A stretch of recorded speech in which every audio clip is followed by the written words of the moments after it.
네, 안녕하세요. 솔루션스 아키텍트 박혜영입니다. 오늘 발표드릴 내용은요, AWS 블록체인 스택에서 어떻게 블록체인을 구성할 수 있는지와 리브라 아키텍처는 어떻게 되어 있는지를 제가 설명을 드리고요. 뒷장에 리브라 아키텍처를 실제 구현한 러스트와 무브에 대해서 박청구 솔루션즈 아키텍트가 설명을 드릴 거고요. 관련된 리브라를 이용해서 만든 어플리케이션 데모를 잠깐 보여드리겠습니다. 그래서 얼마나 클라우드 환경에서 이런 블록체인을 만드는 것이 쉽고 간편하고 편리한지를 한번 보여드리도록 하겠습니다. AWS 블록체인 스택은 일반적으로 이렇게 보통 구성을 하십니다. 우리가 흔히 아는 이더리움이나 하이퍼레저나 리브라가 오픈소스죠.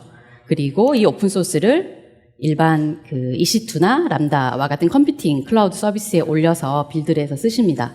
최근에 AWS에서 매니지드 블록체인을 발표를 했는데요. 이 매니지드 블록체인은 뭐냐면 하드웨어와 소프트웨어를 별도로 빌드하실 필요 없이 완전 관리형으로 제공해 드리고 있고요. 현재 하이퍼레저가 공식 출시가 되었고 이더리움이 연내에 출시될 예정입니다. 혹시 P2P 분산 노드가 필요 없으신 경우에 한해서는 레저만 쓰실 수 있는 레저 전용 DB인 QLDB도 공식 오픈을 했습니다. 실제 매니지드 블록체인을 이용한 페이먼트 적용 사례가 최근에 발표가 되었는데요. 싱가포르 익스체인지 사례를 잠깐 소개를 해드리겠습니다. 아마 금융권에 대해서 관심이 많으신 분들이 많으실 텐데요. 어떻게 블록체인을 금융권에서 적용하기 정말 힘들다는 금융권에 적용을 했는지를 한번 보시는 좋은 사례가 될 것 같아요.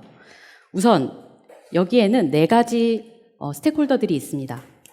국채를 가지고 있는 HSBC 은행과 이러한 국채를 사고 싶어하는 DBS 은행이 있습니다. 여기에 싱가포르 익스체인지가 있고요. 그리고 중앙에 싱가포르의 중앙은행격인 MAS가 있습니다. 우선 이 DBS는 ERC 토큰으로 HSBC가 가진 국채를 사고 싶어 합니다. 샀습니다. 그 즉시 이 국채에 대한 정보가 레저에 담겨서 싱가포르 익스체인지와 그리고 MAS에 전송이 되겠죠. P2P로요. 그리고 싱가포르 익스체인지는 이 전송을 보고 바로 정산 처리를 하고요. 중앙은행은 중앙에서 전체 레저의 내용을 모니터링하고 감사를 하게 됩니다. 이 두 은행은 실제로는 한쪽은 이더리움이고 한쪽은 하이퍼레저 간의 이기종 거래를 해야 하고요. 이를 위해서 D앱을 만들고 D앱에서 오토믹 스왑을 통해서 이기종 간의 거래를 처리를 했습니다. 어떤 점이 좋아졌냐? 기존에 이런 국채 발행을 하고 정산을 하는 데까지 총 이틀이 걸렸다고 합니다. 하지만 이런 토큰을 이용해서 실제 정산까지 당일에 처리할 수 있는 굉장히 빠른 시간 안에 정산 처리를, 국채에 대한 정산 처리를 할 수 있는 좋은 사례고요. 실제 이게 쓰였냐? 아직은 POC 상태입니다. 아시겠지만 금융권은 굉장히 보수적이고 안정적으로 그리고 적용하기까지 굉장히 오랜 시간이 걸리기 때문에 현재 POC 단계에 있습니다. 아키텍처는 이렇습니다. 지금 서로 다른 2개의 블록체인이 있는데 국채를 공유하고 있는 하이퍼레저 그룹이 하나가 있고 그리고 자금 ERC 토큰을 공유하고 있는 이더리움 네트워크가 있습니다. 이들 간의 거래는 하이퍼레저 부분은 매니지드 블록체인을 이용해서 국채 정보를 서로 투명하게 공유하고 실제 거래는 D앱을 이용해서 안전하게 거래를 한 사례입니다. 참고하시면 좋을 것 같아서 우선 소개를 드립니다. 그러면 이제 본격적으로 리브라 얘기를 한번 해보겠습니다. 관심 많으시죠? 리브라가 백서를 내놓은 지 거의 지금 3개월이 훌쩍 넘어갔는데요. 기존에 이런 문제가 있었어요. 문자와 사진처럼 디지털 에셋은 인터넷으로 우리 쉽게 보내고 주고받고 하잖아요. 하지만 돈은 인터넷으로 쉽게 전송하기가 힘들었습니다. 외환 거래를 하시거나 해외에 송금을 하시거나 하게 되면 실제로 금융기관에서 계좌를 개설해야 되고 높은 수수료를 내셔야 되는 거였죠. 근데 이런 문제는 비트코인이 많은 부분 해결을 한 것 같습니다. 비트코인이 인터넷으로 돈을 쉽게 환전 없이 보낼 수 있다는 부분에서는 많은 해결을 한 것 같아요. 하지만 여전히 암호화폐가 풀지 못한 가장 중요한 숙제 2가지가 있죠. 첫 번째, 변동성 이슈입니다. 워낙 이 변동성이 크기 때문에 일반 화폐로 쓰기에는 무리가 있죠. 그리고 블록을 만들 때까지 10분 이상이 걸리니까 이런 것들을 해결하고자 디포스류의 네트워크들이 쏟아져 나오고 EOS나 텐더민트나 라이트닝 네트워크 이런 것들이 확장성 문제를 해결하려고 쏟아져 나왔죠. 이 두 마리 토끼를 다 잡기 위해서 리브라가 페이스북 중심으로 리브라라는 블록체인을 만들게 되었고요. 조금 더 들어가 보겠습니다. 달러는 누가 만들까요? 흔히 아시듯이 미국의 중앙은행인 미국 연방준비제도가 있습니다. 여기 보시면 마지막에 있는 B가 뱅크가 아닙니다. 보이십니까? 너무 작아서 잘 안 보이시나요? 뱅크가 아니라 보드, 운영위원회입니다. 한마디로 이사회고요. 증권시장에서 아직 상장 안 된 기업들 간의 주식회사인 거죠. 여기서 바로 기축통화라고 우리가 쓰고 있는 달러를 발행합니다. 놀랍죠? 중앙정부기관이 아닌 일개 주식회사가 달러를 찍어내고 우리는 그걸 기축통화라고 쓰고 있는 상황입니다. 그래서 페이스북이 리프트, 우버, 마스터카드 이런 여러 기업들과 손을 잡고 연합을 만들고 이런 이사회들 중심으로 신규 디지털 화폐인 리브라를 만들게 되었습니다. 물론 가치 변동성을 최소화하기 위해서 스테이블 코인을 지향을 하고 있습니다. 현재까지 한 30개 정도의 연합이 있고 2020년까지 100개 이상의 노드를 모으고 있다고 하죠.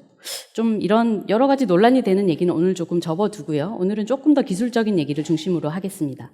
리브라는 이더리움을 많이 본따서 만들었는데요. 실제 구현은 러스트라는 언어로 구현이 되었습니다. 이 러스트에 대해서는 이후에 다시 한번 설명을 드리고요. 리브라 네트워크는 크게 세 가지로 구성이 됩니다. 우선 페이스북 자체가 운영하는 코어 네트워크가 있습니다. 여기에는 우리가 붙을 수가 없습니다. 두 번째는 리브라가 운영하는 테스트넷이 있습니다. 붙을 수 있습니다. 하지만 자주 내용이 리프레시 됩니다. 소스 코드가 어마어마하게 많이 바뀝니다. 마지막으로 내가 직접 빌드에서 도커를 올리거나 카고 빌더를 이용해서 원하는 입맛에 따라 밸리데이터 수와 민트를 올릴 수 있는 도커 로컬 모드가 하나가 더 있습니다. 그래서 이 세 가지 환경 중에서 테스트넷에 붙거나 로컬 환경에 붙어서 여러 가지 테스트를 해보실 수 있습니다. 우선 붙으려면 클라이언트를 띄우셔야 되는데요. 디벨로퍼 사이트 가셔가지고 제일 첫 화면에 나오는 화면이 바로 이 리브라 클라이언트 접속하는 방법입니다. 네 줄인데요. 깃에서 소스를 내려받고 그냥 환경 설정하시고 런 하시면 클라이언트가 뜨게 됩니다. 이때 이제 뜨는 건 기본적으로 아까 보셨던 테스트넷이겠죠. 두 번째는 나만의 밸리데이터를 만들겠어 하시는 분은 로컬에서 띄우시면 되는데요. 보시는 것처럼 빌드 하시고 민트나 밸리데이터 빌드 하시고 런 하시고 내가 클라이언트를 이 밸리데이터 중에 특정한 밸리데이터 포트를 지정하시고 띄우시면 됩니다. 간단합니다. 굉장히 쉽죠? 간단하게 동영상으로 준비했는데요. 클라이언트 콘솔에 접속한 내용이고요. 여기서 접속해서 어카운트를 한번 쳐보겠습니다. 잘 보이십니까? 어카운트가 없죠, 현재는 테스트넷에. 그리고 하나를 만들었습니다. 하나 더 만들었습니다. 지금 그래서 전체 어카운트가 2개가 생겼어요. 그런데 다음번에 내가 이 어카운트를 다시 쓰고 싶어서 키스토어에 저장을 해야 됩니다. 그래서 라이트하고 디스크에 쓰면 좀 밑에서 제가 저장한 키스토어의 파일을 열어보겠습니다. 열어보면 니모닉 그 단어가 저장되어 있는 것을 보실 수 있을 겁니다. 다음번에 접속하실 때 이 니모닉 파일을 이용하셔서 접속하실 수 있습니다. 그리고 이제는 그러면 제가 만든 2가지 어카운트 중에서 하나에서 민트를 해서 100 리브라를 한번 보고요. 기존에 만든 게 있기 때문에 현재는 390 리브라가 전에 있습니다. 이 상황에서 첫 번째 어카운트에서 두 번째 어카운트로 100 리브라를 전송해 보겠습니다. 전송이 되었고요. 트랜잭션 페이로드가 어떻게 생겼는지 한번 볼까요? 첫 번째 계좌에 6번째 트랜잭션을 한번 까서 보겠습니다. 내역이 많죠? 이 중에서 좀 눈여겨서 보셔야 되는 부분이 이 부분입니다. 실제 트랜잭션의 페이로드를 까서 보면요. 안에는 로우 트랜잭션이 저장되어 있는데 당연히 보내는 사람과 받는 사람의 주소와 그리고 금액들이 있을 텐데요. 트랜스퍼에 해당하는 부분이 여기에 피어투피어 트랜잭션이라고 하는 프로그램 이름이 명시되어 있는 것을 눈여겨보시기 바랍니다. 그리고 보내는 사람의 퍼블릭 키와 보내는 사람의 서명 정보까지도 고스란히 페이로드에 담겨 있는 것을 확인하실 수 있습니다. 간단하죠?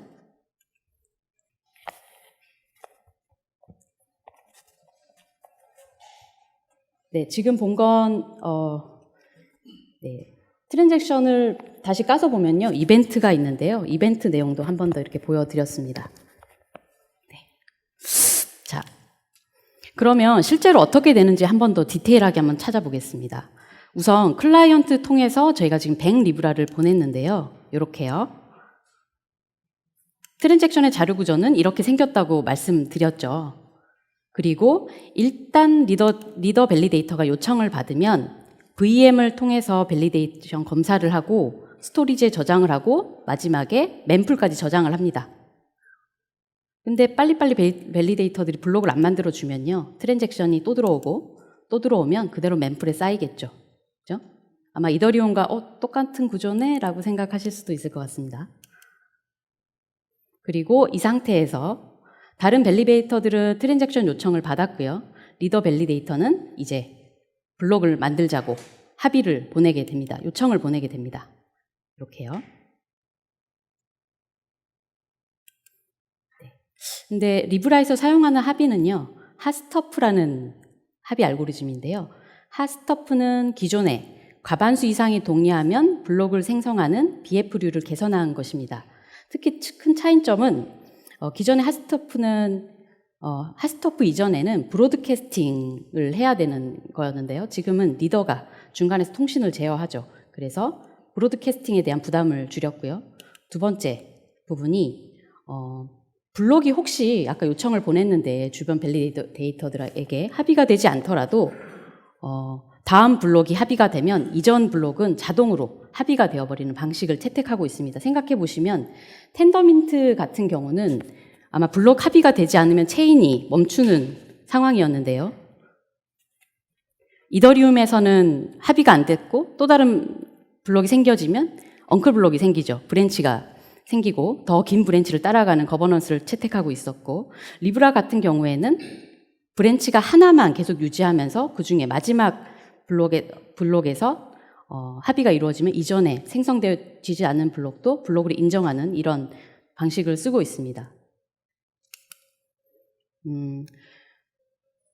현재 다른 밸리데이터들에게 블록을 합의하자고 요청하는 동시에 리더 밸리데이터는 무슨 일을 하냐면요.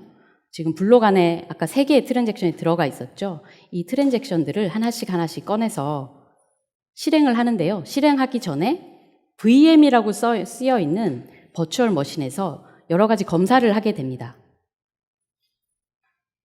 그리고 이 VM에서 일어나는 과정을 조금 더 살펴보면요. 아까 페이로드에 이런 스크립트 달랑 하나 박혀 있는 거 보셨을 겁니다.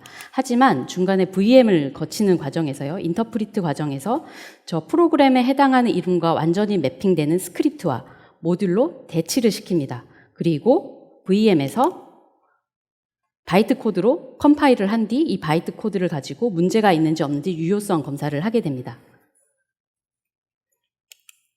그리고 유효성에 문제가 없다고 하면 이제 실제 블록에 끼워 넣는 작업을 하는 거죠. 이 과정을 다시 한번 찬찬히 훑어보면요. VM은 여러 가지 내용을 확인하고 유효성을 검사하는 2가지 과정을 먼저 처리한 다음에 실행을 하게 되는데요. 아시겠지만 서명이 제대로 박혀 있는지 확인을 하고 그리고 보낸 사람이 충분히 가스비를 낼 만큼의 수수료가 있는지를 그 다음 확인을 합니다.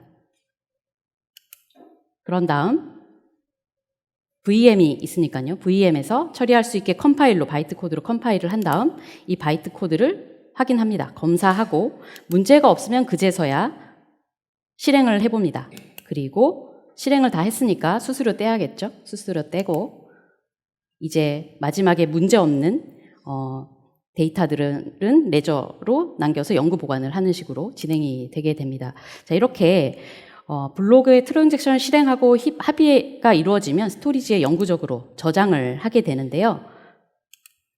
이때 이제 레저는 머클트리 형태로 쌓여 있고 개별 레저 하나를 까서 보면 안에 버전 정보가 있고 이 레저 안에 처리된 트랜잭션들의 정보들이 쓰여 있는데 보면 최상위 루트 해시값만 하나 가지고 있죠.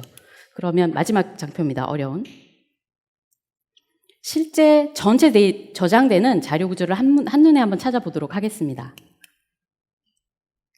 앞서서 레저 히스토리에 하나가 추가됐다는 건 말씀을 드렸고요. 이 레저는 특정한 밸리데이터들의 합의로 이루어진 것을 아실 수 있을 겁니다. 그리고 이 레저를 하나 까서 보면 안에는 여러 가지 트랜잭션들이 역시나 트리 형태로 묶여 있는데 그 중에서 이진 트리로 묶어서 최상에 있는 루트 해시값만 가지고 있고요.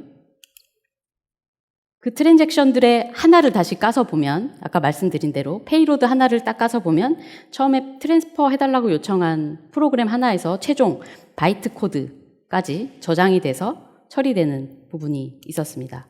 그리고 이 트랜잭션을 다시 나누어 보면 하나의 트랜잭션은 보내는 것과 받는 것 두 개의 이벤트로 쪼개지죠. 이벤트 역시도 다시 트리 구조로 저장하고 있고 이 과정에서 주고받고 하면서 밸런스에 변동이 생기겠죠. 전체 어카운트 정보는 스테이트 트리라는 저 트리 안에서 저장이 되는데요. 이 중에서 이 리프 노드가 한 어카운트를 가리키는데 변경된 부분이 있을 겁니다. 그래서 변경한 다음에 역시나 스테이트 트리의 최종 루트 값 역시 가지고 있는 이런 식으로 구성이 됩니다. 설명을 드렸고요. 많은 부분 이렇게까지 설명을 하고 나면 이더리움과 굉장히 컨셉이 비슷하네라고 느끼실 것 같습니다. 그래서 잠깐 퀴즈 문제를 준비했습니다. 원리는요. 다 맞추시는 분들이 상품을 가져가실 수가 있어요. 상품은 스타벅스 상품권을 준비를 했습니다. 다음 중 리브라에 대한 설명이 다른 것은 리브라 위치에 리브라에 대한 설명이 있으면 맞게 설정이 된 거예요. 혹시 바뀌어 있으면 틀린 거예요. 맞으면 동그라미, 틀리면 X, 찌를 내시면 돼요. 자, 지금부터 한번 워밍업을 한번 해보겠습니다. 첫 번째는 워밍업이에요. 자, 리브라는 ERC 토큰과 같은 토큰 처리를 하기 위해서 만들어졌다. 맞으면 틀리면 찌. 자, 어떻게 되죠? 자, 다 같이. 네. 맞습니까? 네, 틀렸죠. 스테이블 코인과 같이 디지털 화폐 처리를 하기 위해서 만들어졌고, 두 번째 문제 드리겠습니다. 리브라에서 블록을 만드는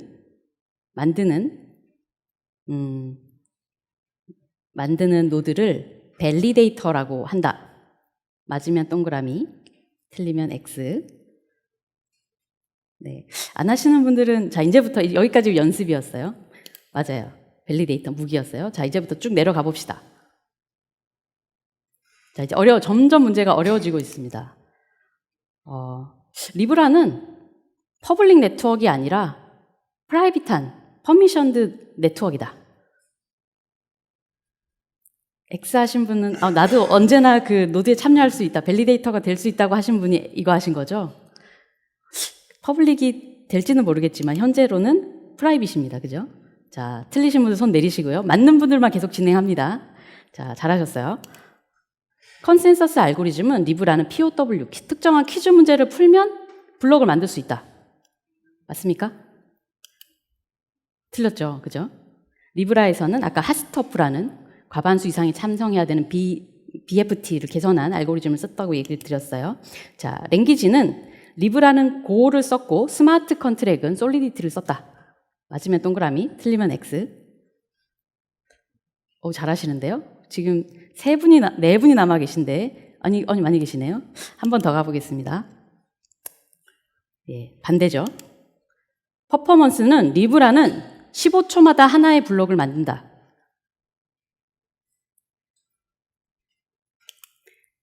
아니고요. 예. 이더리움이 15초마다 한 번이고요. 예. 지금 많이 남아 계신가요? 이제 마지막 한 문제가 남았는데요. 지금까지 남아 계신 분들 한번 일어서 주실래요? 몇 분 남아 계세요? 네. 좋습니다. 자, 마지막 문제, 가장 어려운 최상위 난이도입니다. 최종 영구적으로 이 레저를 저장하기 위해서 특정한 DB를 쓰는데요.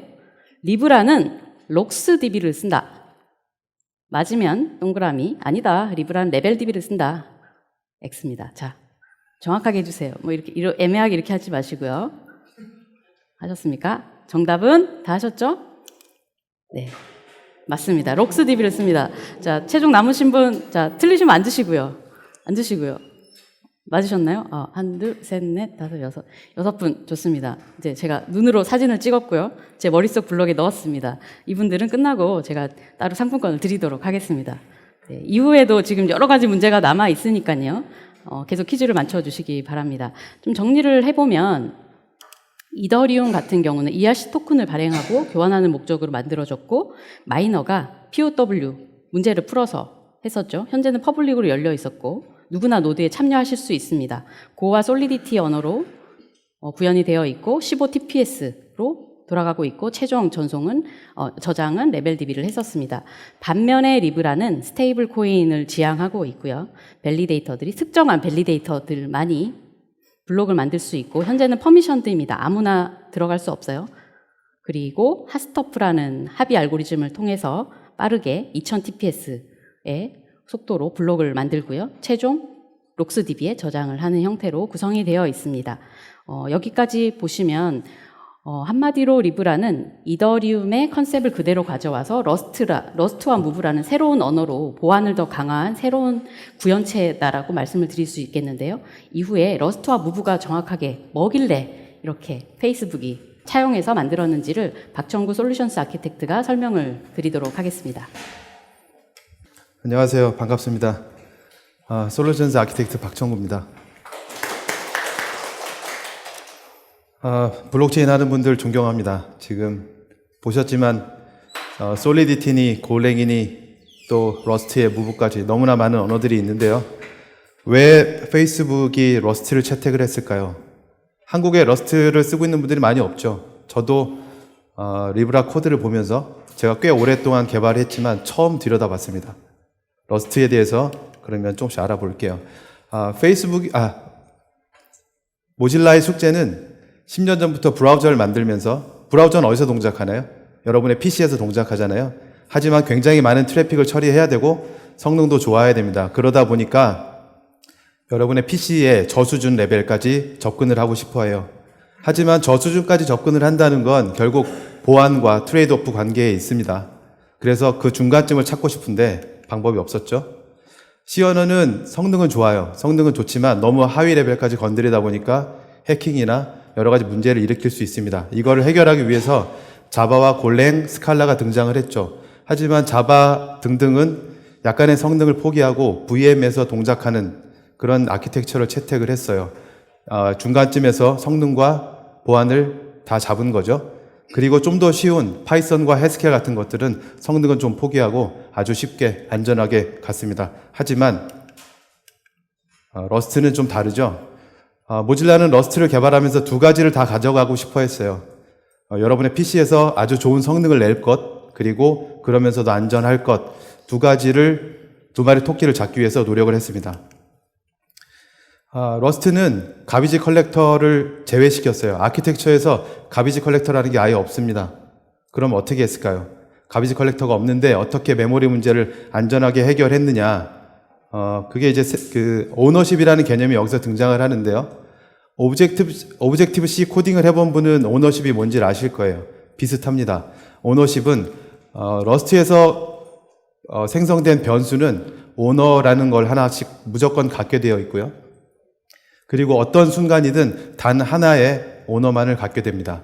이 오너가 실행 스코프에서 사라지는 순간 이 오너가 갖고 있던 그 객체, 변수는 메모리에서 제거되는 거죠. 이렇게 함으로 해서 안전하게 메모리를 관리하고 가비지 컬렉터 없이 높은 성능을 유지하는 아키텍처를 채택했습니다. 코드 보이시나요? 첫 번째 코드는 스트링 리터럴로 해서 변수에 할당을 했습니다. 이렇게 하면 아시겠지만 스택의 메모리가 잡힐 거고요. 스택의 메모리가 잡힌 상태에서 저 변수를 참조하는 변수를 다른 hello1이라는 변수에 어사인을 하게 되면 어떻게 될까요? 스택에 있는 메모리들은 그냥 카피됩니다. 그래서 이전 변수인 hello를 프린트로 찍어보면 아무 문제 없이 출력이 될 거예요. 하지만 밑에 예제를 보시면 스트링이라는 오브젝트를 쓴 것 같죠? 물론 러스트 프로그래밍에 익숙하지 않으실 수 있는데 그냥 보시면 여러분이 개발자니까 감으로 저건 오브젝트네 이해하실 거라고 생각합니다. 저렇게 스트링을 오브젝트로 생성하게 되면 아시듯이 힙에 생성이 되죠. 힙에 생성이 된 레퍼런스를 어사인을 하게 되면 러스트에서는 오너십이라는 것을 이전시키게 됩니다. move라고 표현을 하죠. 그래서 소유권을 이전시켜 줬기 때문에 hello 변수는 이제 그 스트링 객체에 액세스할 수가 없어요. 그래서 hello를 찍어보면 오류가 나옵니다. 오류 메시지 보이시죠? 예, move 되었기 때문에 찍을 수 없다. 뭐 이렇게 나오는 거죠. 여기서 퀴즈 하나를 드려보겠는데요. 여러분의 감을 믿고 저 넘버의 값은 뭘까요? 선착순입니다. 손을 먼저 들어주시면 돼요.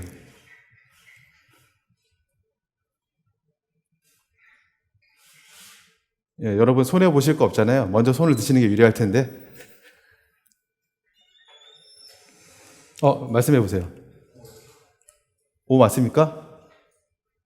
어떻게 5라고 생각하셨어요? 순발력으로 찍으셨군요. 5가 아니고 10일 수도 있는데. 다른 분은 없으세요? 5가 맞나요? 이제 동의하시는 것 같으니까 결과를 보겠습니다. 10이에요. 예. 제가 일찍 손 드신 거는 감안을 해보겠습니다. 이따 남으면 하나 드릴게요. 다음 문제가 사실 진짜인데요. 앞에 핑크색 키워드 보이시나요? move. 이 값은 뭘까요? 손 드셨어요. 네. 설명 한번 해보실까요? 찍으셨군요. 네.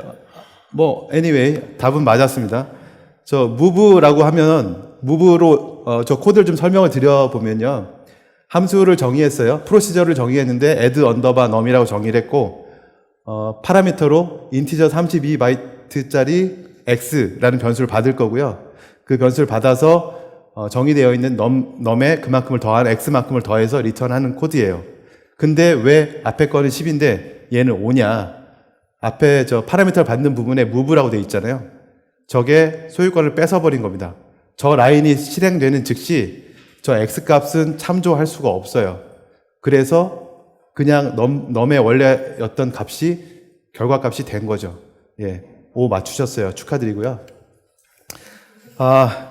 러스트의 특성은 저런 특성이 있습니다. 오너십 이전을 통해서 뭔가 장치가 있는 거죠. 그래서 리브라는 그 스마트 컨트랙트를 만드는 언어로 move라는 언어를 새로 도입을 했어요. 리브라에서는 스마트 컨트랙터라고 하지 않고 move 모듈이라고 부릅니다. 무브의 특징을 보면 블록체인을 위해서 페이스북이 새로 만든 언어고 러스트를 기반으로 만들었기 때문에 비슷한 성격을 갖고 있고요. 왜 만들었냐? 기존의 이더리움 등등 전부 다 문제가 있었죠. 토큰 위변조하거나 이중 지불에 문제가 있어요.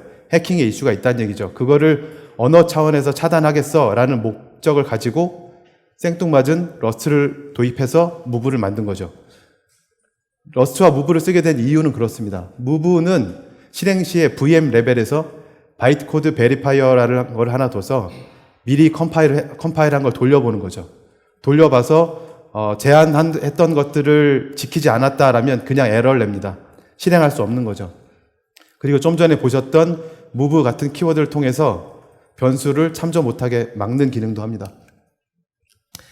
용어가 생소하니까 우리가 잘 알고 있는 OOP, 기존의 자바, C 언어에 대비해서 move가 어떤 용어를 쓰고 있는지 보도록 할게요.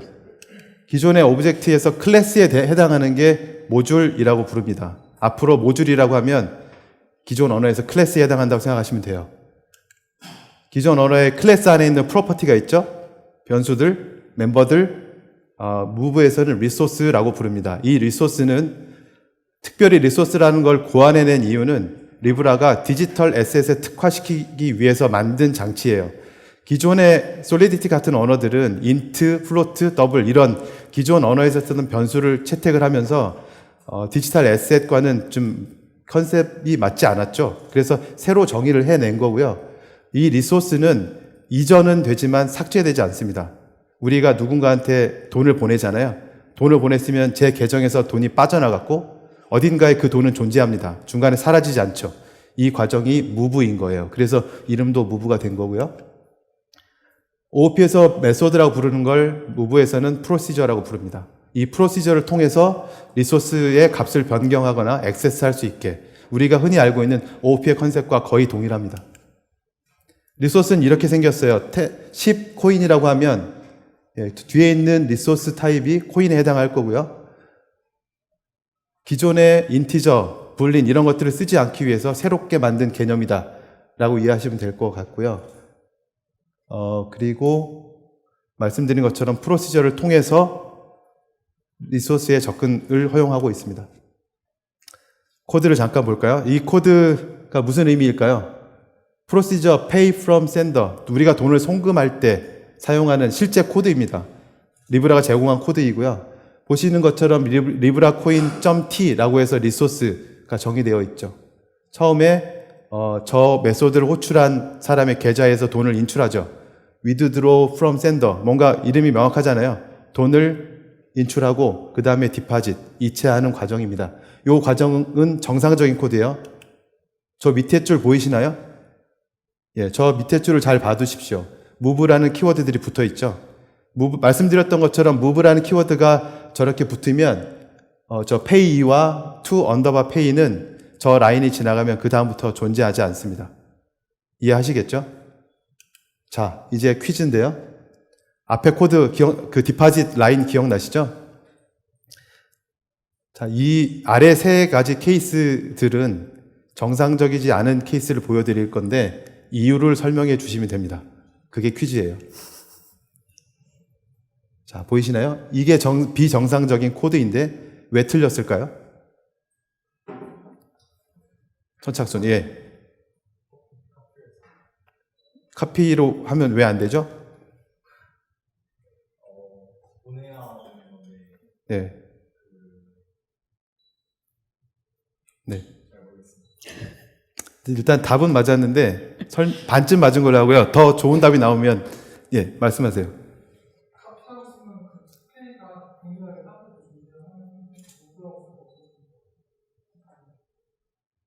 좀 더 정확하게 말씀해 주십시오. 카트는 이미 이제 투페이가 남아있고 저 코드가 실행됐을 때 비밀이 남아있고 누구라고 써야지 이게 실행됐을 것 같거든요. 맞았습니다. 정답이에요. 이게 지금 말씀하신 게 무브라는 언어의 강점이에요. 이렇게 하면 위변조 같은 것들을 막을 수 있겠죠? 네. 맞았습니다. 저게 무브라고 썼어야 되는데 카피라고 썼어요. 그럼 다음 문제 하나 더 드릴게요. 자, 이 코드도 틀렸습니다. 손 드셨어요.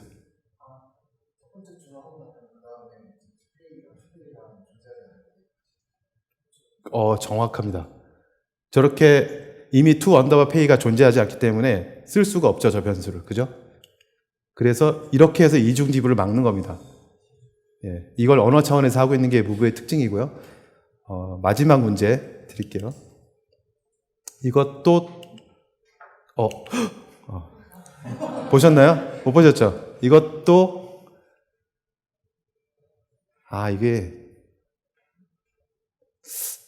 이 문제는 안 드리는 걸로 할게요.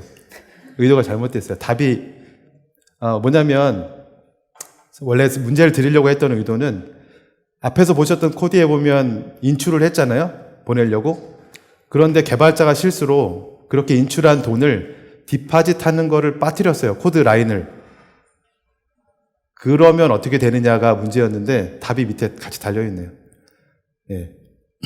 언어 차원에서 인출을 했으면 반드시 이체를 해야 됩니다. 어딘가로 무브를 완료해야 돼요. 그거를 베리파이 하게 되어 있습니다. 그래서 개발자가 실수를 했다고 추정을 하고 이 코드는 실행이 되지 않습니다. 이게 이렇게 해서 무브의 특성들을 설명드렸고요. 코드는 이렇게 생겼어요. 리브라 코인. 우리가 좀 이따 보여드릴 데모에 실제로 리브라 코인이라는 걸 쓰고 있는데 코인 안에 리소스라고 딱 타입 정의를 했죠. 저 안에 여러분이 정의하는 계좌의 잔액들, 특성들이 들어갑니다. 그리고 저 리소스 T를 액세스할 때는 저렇게 열려있는 퍼블릭 프로시저를 통해서 액세스를 하게 되는 거죠. 리브라 코인이 있고 이 코인을 담고 있는 여러분의 어카운트가 있어요. 어카운트는 리브라 어카운트라고 되어 있고 코인을 갖고 있고 동일한 프로시저들 이렇게 선언이 되어 있습니다. 우리 데모에서 사용하는 메소드인데요. 코드인데 peer-to-peer transfer.mvir 요 전에 박형 매니저가 설명하실 때 트랜잭션 정보 안에 어떤 파일의 이름이 있었어요. 기억나시나요? 그게 이 파일입니다. peer-to-peer transfer. 이 파일의 그 트랜잭션 정보에서 파일명을 얻어내고 나면 이 파일을 찾아서 컴파일합니다. 컴파일을 해보고 이 코드가 문제없는지를 확인하는 거죠. 예, 그렇게 해서 동작을 합니다. 예, 최종적인 코드는 이렇게 생겨 있어요. 그러면 저희가 이제 데모를 보여드릴 건데요. 데모 아키텍처는 이렇게 생겼습니다. 로컬에서 저희가 뭐 도커를 실행해서 보여드릴 수는 없고 테스트넷에 붙어서 접속을 할 건데 현재는 제대로 된 SDK를 리브라에서 제공하지 않아요. 그리고 테스트넷도 오늘 아침에도 한번 또 패치가 된 것 같아요. 계속 어마어마하게 빠른 속도로 패치를 하고 있고 그래서 SDK는 당연히 존재하지 않고 다만 gRPC 인터페이스를 제공을 하고 있어서 몇몇 빠른 똑똑한 개발자분들이 프로토타입 형태로 gRPC를 임플리멘트한 코드를 제공을 하고 있습니다. 제가 그걸 좀 살짝 써서 와스로 랩핑을 했고요. 클라이언트를 쓰지 않고 데모로 보여드리려니까 와스로 이렇게 RESTful API를 만들었고 여기에 UI를 붙여서 이렇게 UI를 붙였고요.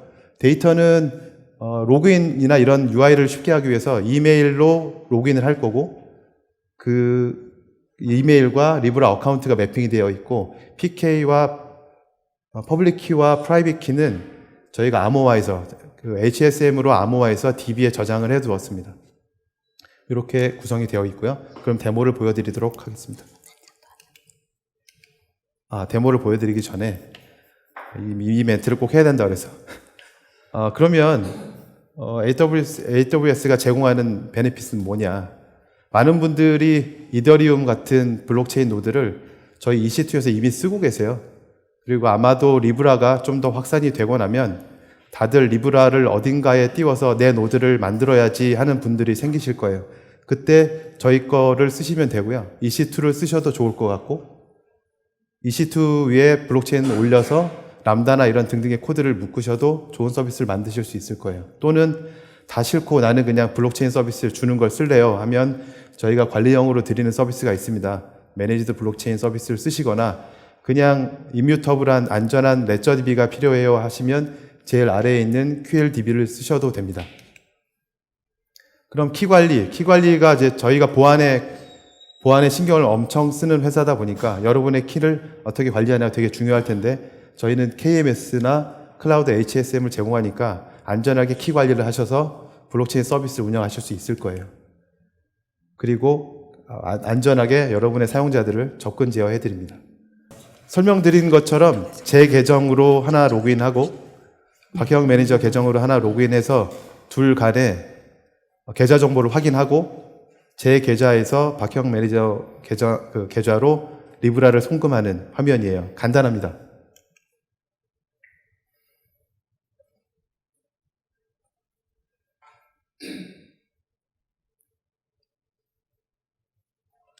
역시 모든 일에는 백업 플랜이 있어야 된다는 것을 또 깨닫게 됩니다. 왼쪽에 제 계정이 로그인이 완료됐죠? 보시면은 리브라 제가 한 6리브라쯤 있나요? 예, 6리브라쯤 있네요. 그리고 박형 매니저가 4리브라밖에 없어서 제가 조금 보태주기로 했습니다. 그래서 계좌 정보를 확인했고요. 자, 이제 송금을 할 겁니다.